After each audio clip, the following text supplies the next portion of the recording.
All right, and we are back here on the GSMC Football Podcast. And for the fourth part of the show, we will now get into talking about the 49ers and their win over the Patriots, defeating the Patriots 30-13. But they got back on track. Last couple games, against the Vikings, they lose that game. Vikings played really well against them. And then against the Rams, that was a game they should have had, but they ended up choking away that lead and losing. But here, the Patriots, this was a game that they definitely should win. And that's what they did. They went out and they dominated this game from start to finish. The Patriots really couldn't get anything going offensively. The 49ers defense, actually, despite that, no, I'm looking at the Patriots stats. They got to Jacoby Brissett 6 times. They got to him 6 times. So it was a rough day for him. He went 19 of 32 for 168 yards, 1 touchdown, 1 interception. Patriots only ran the ball for 73 yards. Ramondre Stevenson had 13 carries for 43 yards. Antonio Gibson actually ended up being their leading receiver. He had 3 receptions for 67 yards. Austin Hooper had a receiving touchdown in this game. He had 2 receptions for 13 yards.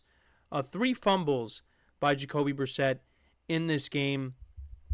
Did only lose 1.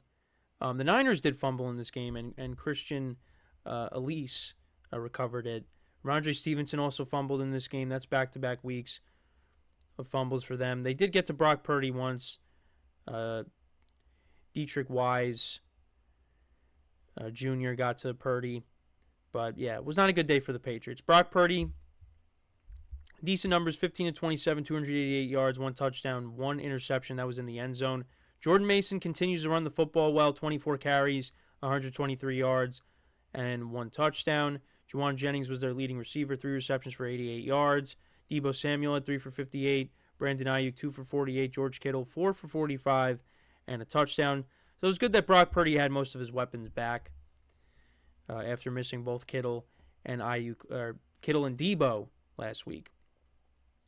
But like I said, 6 sacks to Jacoby Brissett. Jake Moody went 3 for 3 on field goals. And to go through the specifics, Patriots got the ball to start the game. Didn't do anything with it. The Niners went 15 plays, 90 yards down the field. Jake Moody kicked a 22-yard field goal. Then on the Patriots' next drive, the first play of their next possession, Ramondre Stevenson fumbled.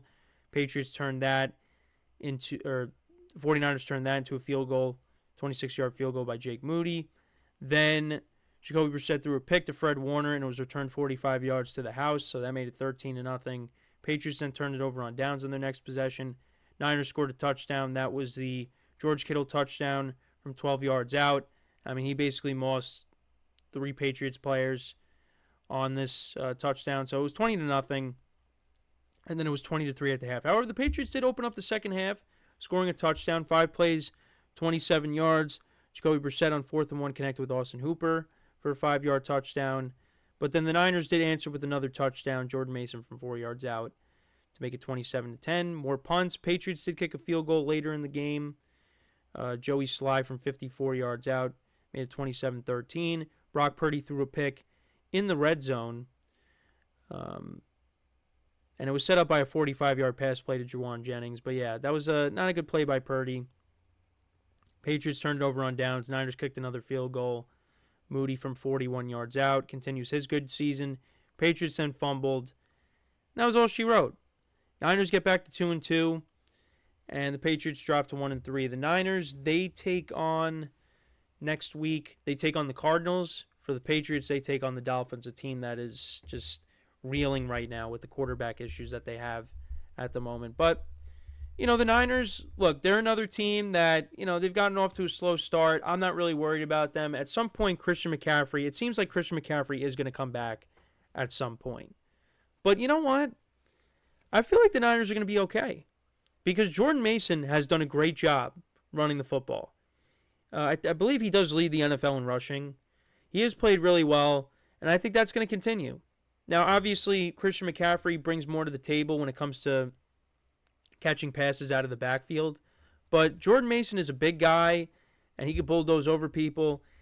He's done a nice job, and I think that's going to continue. And you got Deebo Samuel back. You got George Kittle back. You hope to get Brandon Ayuk going. You hope to get all these guys going. Juwan Jennings looks like the best player right now out of the pass catchers. with what he's been able to do. Picking up where he left off in the Super Bowl, because could have won Super Bowl MVP if had the Niners won that game. I think they're going to be okay. The biggest thing is protect Brock Purdy, because you saw, at least you give him protection. You saw against the Rams, a team that I know is banged up, but Brock Purdy was missing a lot of his weapons. Purdy played well. And, again, he wasn't spectacular on Sunday by any means. And, the Patriots defense is still respectable. But the Niners still won. And, keep this momentum going. Like I said, eventually Christian McCaffrey is going to come back. And then this team will kick into that second gear. If he's healthy, of course. But can the 49ers go far in the playoffs without Christian McCaffrey? Once again, the biggest thing for me is the defense. The defense has to play better. And it had a good game on Sunday. I know it was against a much inferior opponent. We understand that. But, against some of these better teams that they're going to be facing on their schedule. They got the Bills on their schedule. They got the Packers. They got the Lions later in the season. They still haven't played the Seahawks yet. Seahawks, I think, are going to give them a tough time. Defense is going to have to step up and, be that defense that, we're accustomed to seeing. And you still got guys banged up on the defensive side of the ball. I mean, again, who knows when Dre Greenlaw is coming back. But, as long as you got Nick Bosa, you got Fred Warner, they'll be okay. But, I still have my concerns with them. But it's not enough where I think the Niners are just going to be, out of it. They're gonna be a team that makes the playoffs. I think they're gonna get things right, and now they're one game back of the Seahawks for the division lead. They're gonna figure it out. So I just looked up, Dre Greenlaw. Kyle Shanahan a week ago said there's no timetable for Dre Greenlaw's return, and he's a huge player on that defense. So you're hoping maybe they get him back mid-season, maybe after that. But it's just unfortunate he suffered that kind of injury in the Super Bowl. And that's the very last game of the year. So, now because he got hurt that late, he's going to be coming back late. So, we'll see. But, 49ers, they get back on track. They take on the Cardinals, a team that's kind of reeling these last couple of weeks. But it is a divisional game. So, we'll see how it goes. Cardinals can put up a lot of points against the Niners. They've done that. Last year they did. But the Niners, put up a lot of points on the Cardinals' defense. So, we'll see what happens. Right now the Niners are a 7.5-point favorite. So we'll see how it goes. And then for the Patriots, I think that game against the Dolphins is very winnable. It's at home. Play good defense. I think the Patriots could win that game. But you just feel bad for Jacoby Brissett. That they're basically, and I get it because, you don't want to put Drake May behind that offensive line, but, somebody's got to play behind it. And you just feel bad for Jacoby Brissett. Because he had to deal with it back-to-back weeks against the Jets and now against the Niners. Two good defensive lines. And, he's just got to be back there. But he's going to get hurt. And then you're going to have to put in Drake May. Unless you want to put in Joe Milton and make him, start. But, yeah, I don't like seeing that. But, again, someone's got to be back there. You can't be doing direct snaps the whole game. Do wildcat formations. Somebody's got to play quarterback. And right now it's Jacoby Brissett. And they're going to have him start for as long as possible. And then at some point, we will see Drake May. We did see him a little bit against the Jets. Didn't see him in this game. But at some point, I would imagine he does start. Or maybe he doesn't. Maybe he doesn't. Maybe he doesn't start at all this year. But we'll have to wait and see on that. But let me know what you guys think about this win for the Niners. What were your takeaways from this game? Again, this was a game that they should win. And that's what happened. They took care of business. And now you go up against a divisional opponent that's kind of, struggling these last couple weeks offensively. So we'll see how it goes. But let me know what you guys think about this game in the comments. So when we come back from our final break of the show, we'll get into my power rankings for this week, my top 5. Definitely different. And it's going to change. From week to week, it is going to change. And again, I do top 5 because it's easier. And you guys know me. Not a big fan of doing rankings. But, at least top 5 is more manageable. Top 10, it's kind of pushing it a little bit. And this week it was hard.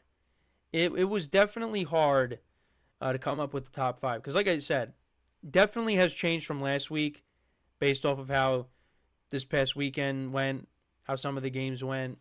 But that's just how it is. It's just a week-to-week thing. This year, it's really week-to-week. You really just have no idea. But that's kind of where we're at right now. And I think as we progress through the season, you're really going to get more of an understanding of where some of these teams are at. Because, you have teams that'll have a good week and then they'll struggle. There's some teams that, consistently they're playing well and you kind of know what to expect out of them, even though it is still early. But there's some teams I do have confidence in moving forward. And we'll get into all that, like I said, when we come back from our final break of the show. We've already made it to the end. It's amazing. These shows always fly, and once again, that is the case here. So, so we'll talk about my power rankings after week 4, give you my top 5, and that will basically put a bow on the show for today. So, for one final time today, stick around, and we'll be right back here on the GSMC Football Podcast.